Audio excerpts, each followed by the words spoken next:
8 మంది బ్రాహ్మణులను 8 దిక్కులకు పంపిస్తారు. 8 దిక్కులకు మాత్రమే అందరం వెళ్ళగలం కనుక మొత్తం 10 దిక్కులు ఉన్నాయట. దిక్కులు 4: తూర్పు, పడమర, దక్షిణం, ఉత్తరం. ఇవి కాకుండా మళ్ళీ విదిక్కులు ఉన్నాయి: ఆగ్నేయం, నైరుతి, వాయవ్యం, ఈశాన్యం అని. ఇలాగే 8 దిక్కులు. ఈ 8 దిక్కులకు మాత్రమే మనం వెళ్ళగలం. ఈ 8 దిక్కులు కాకుండా రామచంద్రమూర్తి తండ్రికి 10 దిక్కుల్లో కూడా రథం నడిపేటువంటి గొప్పతనం ఉందిట. కనుకనే ఆయనకి దశరథుడు అని పేరు. దశ దిక్కుల్లో ఆ 10 దిక్కులు ఏమిటి? 8 దిక్కులు భూమండలంలో మనకు కనిపించేవి. పైన కింద కూడా, అంటే పైకి వెళ్ళగలడు, కిందకి వెళ్ళగలడు దశరథ మహారాజు మాత్రమే. కనుక ఆయనకి దశరథుడు అని పేరు వచ్చింది. కానీ ఇక్కడ మనల్ని పంపించేటువంటి 8 మంది బ్రాహ్మణులకి 10 దిక్కులకి వెళ్ళేటువంటి శక్తి లేదు కనుక 8 దిక్కులకి వెళ్ళడానికి కోసమని 8 మంది వేదాధ్యాయినే అచ్యుత పరబ్రహ్మణే ఆదినారాయణాయ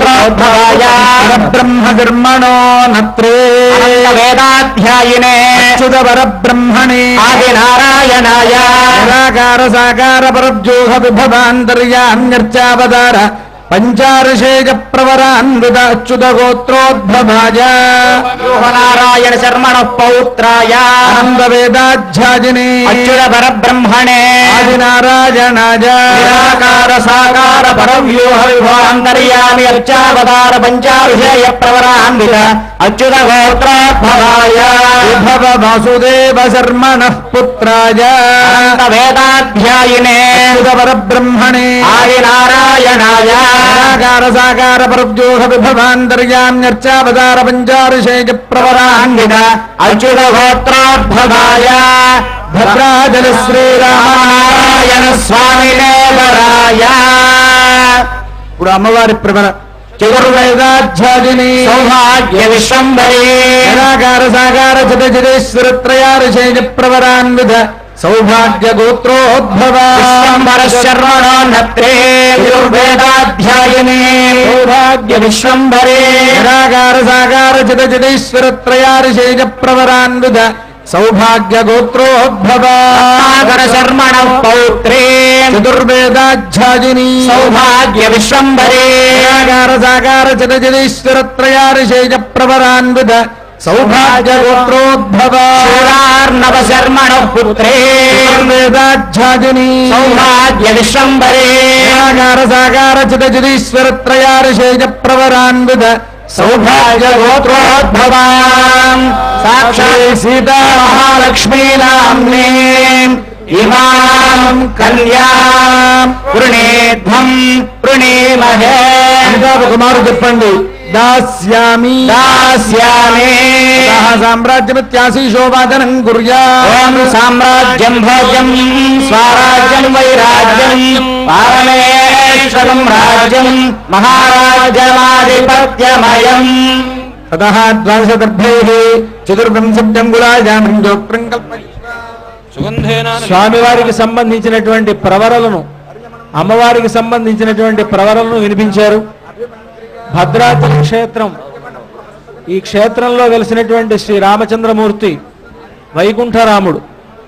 సాక్షాత్తు భద్ర మహర్షి యొక్క తపఃఫలితంగా వైకుంఠం నుంచి, క్షీర సముద్రం నుంచి స్వయంభూగా ఈ క్షేత్రానికి ఇక్కడికి వచ్చి భద్ర మహర్షిని అనుగ్రహిస్తూ భద్ర మహర్షినే కొండగా మార్చి ఆ కొండపై వెలసినటువంటి స్వామి వైకుంఠరాముడు కనుక ఈ రామచంద్రమూర్తికి సంబంధించినటువంటి గోత్ర ప్రవరలను రామచంద్రమూర్తి పర వాసుదేవ శర్మకు నప్త అంటే మునిమనవడు, వ్యూహ వాసుదేవ శర్మకు పౌత్రుడు, విభవ వాసుదేవ శర్మకు పుత్రుడు. అలా ఉండేటువంటి ఈ రామచంద్రమూర్తి యొక్క గోత్రం అచ్యుత గోత్రము అనేటువంటి విషయాన్ని ముందుగా ప్రవరణలో చెప్పారు. తర్వాత సీతమ్మ వారి గోత్రం, సీతమ్మ వారు అయోనిజ, ఆమె అవతారంలోనూ ఆవిడ అయోనిజ. అదేవిధంగా ఈ భద్రాచల క్షేత్రంలో ఆవిర్భవించినటువంటి సీతమ్మ వారు కూడా స్వయం వ్యక్తమైనటువంటి మూర్తి కనుక ఈ అమ్మవారి గోత్రం సౌభాగ్య గోత్రం. సౌభాగ్య గోత్రానికి చితచిదీశ్వరులు అనేటువంటి వారు 3 ఋషులు. ఆ ఋషులు కలిగినటువంటి సౌభాగ్య గోత్రంలో అవతరించినటువంటి సీతమ్మ వారి గోత్రమును చెప్పారు. సీతమ్మ వారి గోత్రం సౌభాగ్య గోత్రంగాను, రామచంద్రమూర్తి వారి గోత్రం అచ్యుత గోత్రంగాను పఠించి ఆ 8 దిక్కులకి వెళ్ళినటువంటి బ్రాహ్మణులు వారిద్దరి గోత్రములు సరిసమానమైనవి, వీరిద్దరూ కూడా తగినటువంటి వారు వివాహానికి అనేటువంటి విషయాన్ని చెప్పారు అందరికీ. ఇప్పుడు తర్వాత జరగాల్సినటువంటి కార్యం వరపూజ అనేటువంటి కార్యక్రమం ప్రారంభమై జరుగుతుంది.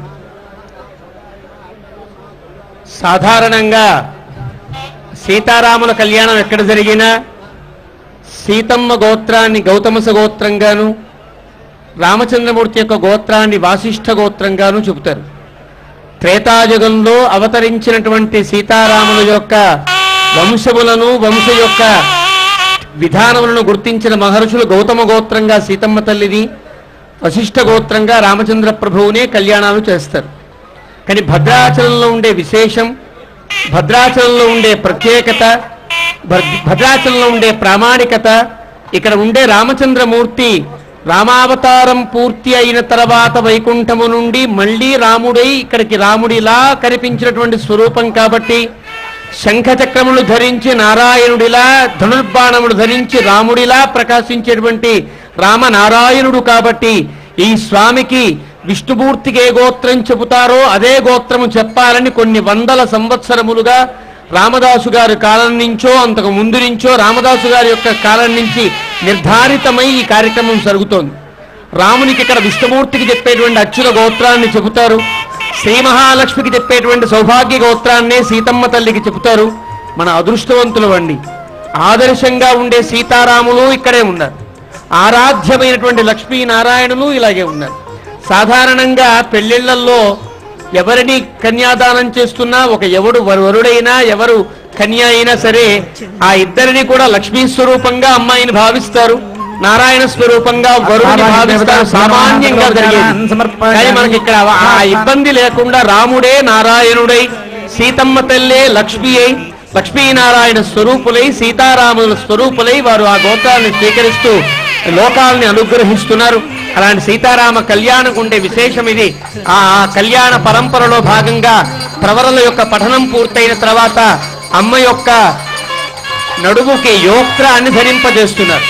యోక్త్రము అంటే అమ్మకి ఒక మేకల కట్టినట్టుగా కడతారు. ఒక వరుడికి కనుక ఉపనయనంలో యజ్ఞోపవీతం వేయడం ఎంత కర్మనికి ప్రాధాన్యాన్ని సూచన చేస్తుందో, ఒక అమ్మాయికి వివాహ యోగ్యతను కలిగించే విధంగా ఆ యోక్త్రాన్ని కడతారు. ఆ యోక్త్రం గనక కడితే ఆ గర్భంలో ఉండే దోషములన్నీ పోతాయి. అమ్మకేం దోషాలు ఉండవండి, అమ్మ కడుపులో మనం ఉంటాం కదా, మనం తప్పులు చేస్తున్న వాళ్ళమే కాబట్టి మన దోషాలు పోవడానికని ఆవిడ యోక్త్రాన్ని ధరిస్తుంది. అలా యోక్త్ర ధారణకి ఆ యోక్తాన్ని అందరికీ చూపిస్తున్నారు. యోక్తాన్ని నమస్కారం చేసుకోండి. 24 అంగుళాల పొడవుతో 12 గర్భలతో చేసినటువంటి యోక్త్రమది. రామచంద్రమూర్తి యొక్క శ్రీహస్తాలు మీదుగా అమ్మకి యోక్త్రాన్ని ధరింపజేస్తున్నారు. దీన్ని యోక్త్ర బంధనము, యోక్త్ర ధారణము అంటారు. ధ్రువంతే రాజా వరుణో ధ్రువం దేవో బృహస్పతి ధ్రువంత ఇంద్రశ్చాగ్నిశ్చరాస్త్రంధారయాం ధ్రువం. బలో సీతా మహాలక్ష్మికి.